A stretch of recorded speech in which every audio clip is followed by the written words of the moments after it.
परमात्मा श्री कृष्णाय नमः। भागवत का मुख्य विषय है कौचित केटव धर्म। केटव शब्द का अर्थ होता है कपट। जिस धर्म में कोई कपट नहीं वह धर्म। धर्म में कभी कोई कपट हो ही नहीं सकता। किसी धर्म में कभी कोई कपट नहीं हो सकता। कोई भी संसार का सुख भोगने की इच्छा से जो भक्ति करता है, धर्म का पालन करता है, वह कपट है। भोग के लिए भक्ति मत करो, भगवान की भक्ति भगवान के लिए करो।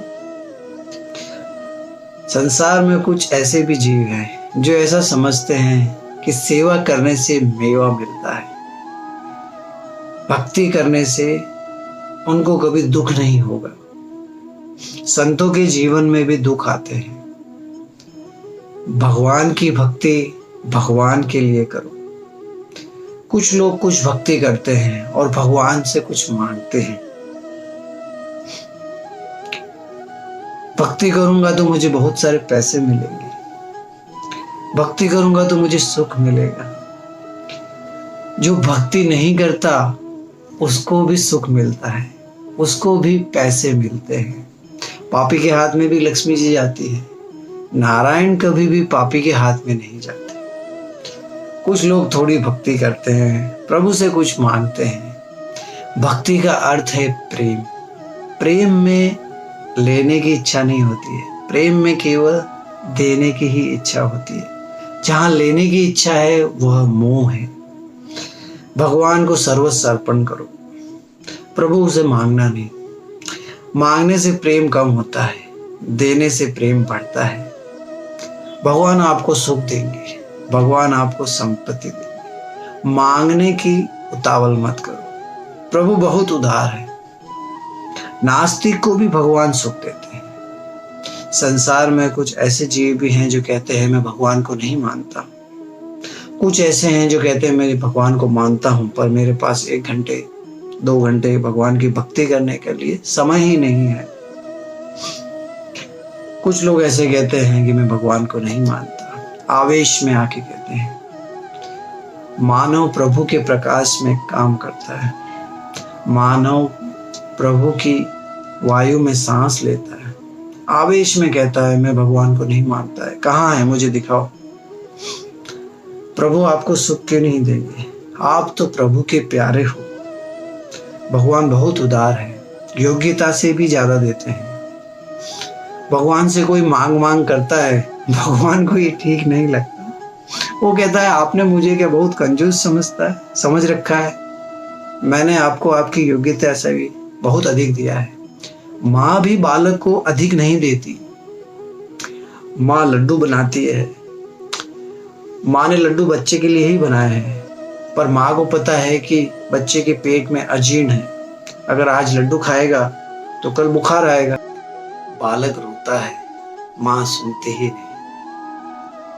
आज इसको कुछ नहीं खिलाना, इसके पेट में अजीर्ण है। माँ भी बालक को ज्यादा नहीं देती। माँ बालक को बहुत प्रेम करती है। माँ जो कुछ बनाती है बालक के लिए ही बनाती है।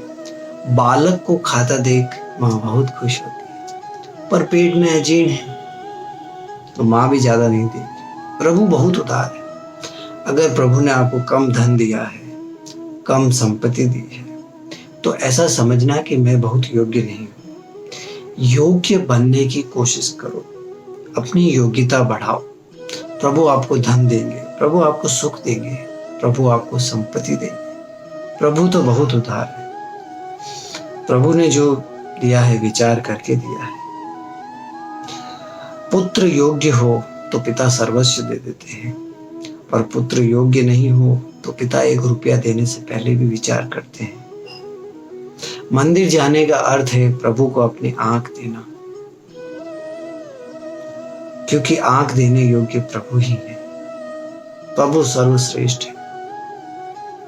आज से ये निर्णय करो, मेरी आंख किसी स्त्री किसी पुरुष को नहीं दूंगी। यह आंख प्रभु को अर्पण करती है। आप कहोगे कि जगत को तो आंख देनी ही पड़ती है, बिना आंख दिए काम चल नहीं सकता। संसार को आंख उपेक्षात्मक तरीके से देनी है। दो तरीके की दृष्टि होती है, उपेक्षात्मक दृष्टि और अपेक्षात्मक दृष्टि। रास्ते में कचरा पड़ा होता है, आप कचरे को उपेक्षा की दृष्टि से देखते हैं। कचरे में देखने जैसा क्या है? संसार भी प्रभु के बिना कचरे के समान ही है। कचरे को उपेक्षात्मक दृष्टि से देखते हैं, वैसे ही संसार को भी उपेक्षात्मक दृष्टि से देखिए। अपेक्षात्मक दृष्टि प्रभु में रखिए। मंदिर में जाइए। मंदिर जाने का अर्थ है कि प्रभु को अपना मन देना। प्रभु को मन दो, किसी मानव को अपना मन मत दो। किसी मानव को आपका मन चाहिए भी नहीं। मानव कभी आपसे आपका मन मांगता भी नहीं। मानव को तो आपका तन चाहिए और आपका धन चाहिए। प्राय सभी को यह अनुभव होता है। मन प्रभु में लगाइए। मन भगवान को अर्पण कर दीजिए। मंदिर जाना का अर्थ यही है। भगवान की भक्ति भगवान के लिए करो। भगवान से कुछ मांगो मत। भगवान आपको सब देंगे। भगवान आपके पास क्या नहीं क्या है, सब प्रभु को पता है। प्रभु को कुछ बताने की जरूरत है, प्रभु सब जानते हैं। सुदामा जी को भगवान पूछते हैं, मित्र किसी वस्तु की जरूरत है? सुदामा जी कहते हैं कि किसी वस्तु की जरूरत नहीं।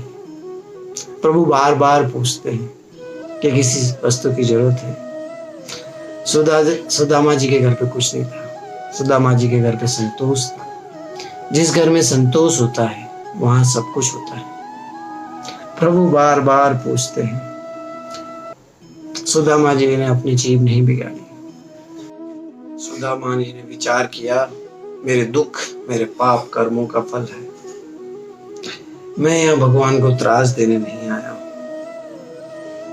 भगवान अपने सुख के लिए भगवान को त्रास देना ये कोई भक्ति है? मेरे जो कर्म है उनका फल मैं सहन करूंगा।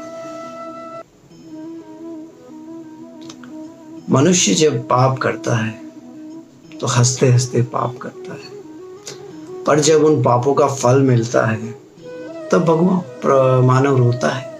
अब क्यों रोते हो? जो भी कर्मों के फल हैं उसे शांति से भुगतो।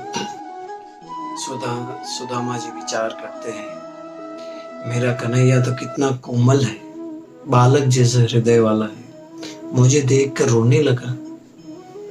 सुदामा जी को देखकर आंखों में आंसू आए हैं। पुराने फटे वस्त्र हैं, पांव में छाले पड़े हैं, मैले वस्त्र हैं, कई दिनों से खाना नहीं खाया। सुदामा को देख के आंसू आए हैं। कहा, मेरा मित्र कितने दुख में है। सुदामा जी ने जीभ नहीं बिगाड़ी। उन्होंने कहा, किसी वस्तु की कोई जरूरत नहीं है। सुदामा जी लेने नहीं आए हैं। प्रेम में लेने की भावना नहीं होती, प्रेम में केवल देने की भावना होती। सुना है मेरे मित्र 56 भोगों का भोजन करते हैं। मैं ये मुट्ठी चावल प्रेम से उनके लिए लाया हूँ, मैं उनको ये अर्पण करूंगा। सुदामा जी के लिए लौकिक दृष्टि से सुदामा जी के लिए मुट्ठी चावल उनका सर्वस्व है। भगवान ने अपना सर्वस्व सुदामा जी को दे दिया। सोने की द्वारकापुरी और सुदामापुरी एक हो गई है। प्रभु ने अपना सब कुछ उनको दे दिया, फिर भी प्रभु ने एक शब्द नहीं बोला। प्रभु भक्तों के ऋण में रहना पसंद है। उनको लगा कि मैंने सुदामा को कुछ नहीं दिया।